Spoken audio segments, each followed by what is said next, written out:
పరిశుద్ధ గ్రంథం ఛానల్ వీక్షిస్తున్న ప్రతి ఒక్కరికి దేవుని పేరిట వందనాలు తెలియజేసుకుంటున్నాం. ప్రేమ, సంతోషము, సమాధానం సదా మీకు తోడేంటి నడిపించిన గాక. నిన్నటి దినాన ఎస్తేరు గ్రంథం 10వ అధ్యాయం చదువుకున్నాం. ఈరోజు యోబు గ్రంథము 1వ అధ్యాయం చదువుకుందాం. ఊజు దేశమునందు యోబు అన ఒక మనుషుడు ఉండెను. అతడు యథార్థవంతుడును న్యాయవంతుడునై దేవుని యందు భయభక్తులు కలిగి చెడుతనమును విసర్జించినవాడు. అతనికి 7 కుమారులను 3 కుమార్తెలను కలిగిరి.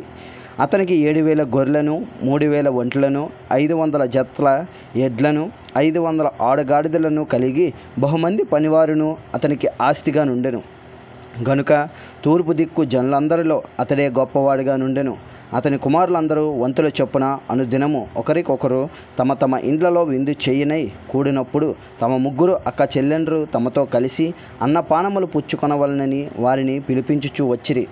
వారి విందు దినములు పూర్తి కాగా యోబు తన కుమారులు పాపము చేసి తమ హృదయములలో దేవుని దూషించరేమో అని వారిని పిలవనంపించి వారిని పవిత్రపరిచి అరుణోదయమున లేచి వారిలో ఒక్కొక్కని నిమిత్తమై దహనబలి అర్పించుచూ వచ్చెను. యోబు నిత్యము అలాగా చేయుచుండెను. దేవదూతలు యెహోవా సన్నిధిని నిలుచుటకై వచ్చిన దినమొకటి తటస్థించెను. ఆ దినమున అపవాది అగు వాడు వారితో కలిసి వచ్చెను. యెహోవా నీవు ఎక్కడ నుండి వచ్చితివని వానిని అడగగా అపవాది భూమి మీద ఇటు అటు తిరుగులాడుచు అందులో సంచరించుచు వచ్చితనని యెహోవాకు ప్రత్యుత్తరమిచ్చెను. అందుకు యెహోవా, నీవు నా సేవకుడైన యోబు సంగతి ఆలోచించితివా? అతడు యథార్థవంతుడును న్యాయవంతుడునై దేవుని యందు భయభక్తులు కలిగి చెడుతనమును విసర్జించువాడు. భూమి మీద అతని వంటి వాడు ఎవడునూ లేడు అని అడగగా అపవాది, యోబు ఊరకయ్యే దేవుని యందు భయభక్తులు కలవాడాయినా నీవు అతనికిని అతని ఇంటి వారికిని అతనికి కలిగిన సమస్తమునకు చుట్టూ కంచె వేసితివి కదా. నీవు అతని చేతి పనిని దీవించి ఉండుట చేత అతని ఆస్తి దేశంలో బహుగా విస్తరించి ఉన్నది.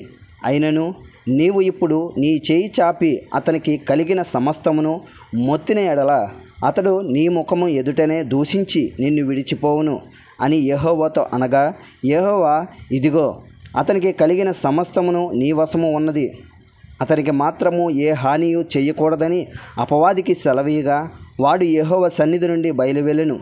ఒక దినమున యోబు కుమారులను కుమార్తెలను తమ అన్న ఇంట భోజనము చేయుచు ద్రాక్షరసము పానము చేయుచుండగా ఒక దూత అతని యొద్దకు వచ్చి ఎద్దులు నాగలి దున్నుచు గాడిదలు వాటి సమీపమున మేయుచు నుండగా శాబాయీలు వాటి మీద పడి వాటిని పట్టుకొని పోయి ఖడ్గముతో పనివారిని హతము చేసిరి. జరిగినది నీకు తెలియజేయుటకు నేనొక్కడనే తప్పించుకొని వచ్చి ఉన్నానెనెను. అతడు ఇంకా మాట్లాడుచుండగా మరి ఒకడు వచ్చి దేవుని అగ్ని ఆకాశము నుండి పడి గొర్రెలను పనివారిని రొగలబెట్టి కాల్చివేసెను. దానిని నీకు తెలియజేయుటకు నేనొక్కడనే తప్పించుకొని వచ్చి ఉన్నానెనెను. అతడు ఇంకా మాట్లాడుచుండగా మరి ఒకడు వచ్చి కల్దీలు 3 సమూహములుగా వచ్చి ఒంటెల మీద పడి వాటిని కొనిపోయి ఖడ్గము చేత పనివారిని చంపిరి. నీకు దానిని తెలియజేయుటకు నేనొక్కడనే తప్పించుకొని వచ్చి ఉన్నానెనెను. అతడు మాట్లాడుచుండగా వేరొకడు వచ్చి నీ కుమారులను నీ కుమార్తెలను తమ అన్న ఇంట భోజనము చేయుచు ద్రాక్షరస పానము చేయుచు ఉండగా గొప్పగా సుడిగాలి అరణ్య మార్గముగా వచ్చి ఆ ఇంటి 4 మూలలను కొట్టగా అది యవ్వనుల మీద పడినందున వారు చనిపోయిరి. దానిని నీకు తెలియజేయుటకు నేనొక్కడనే తప్పించుకొని వచ్చి ఉన్నానెనెను.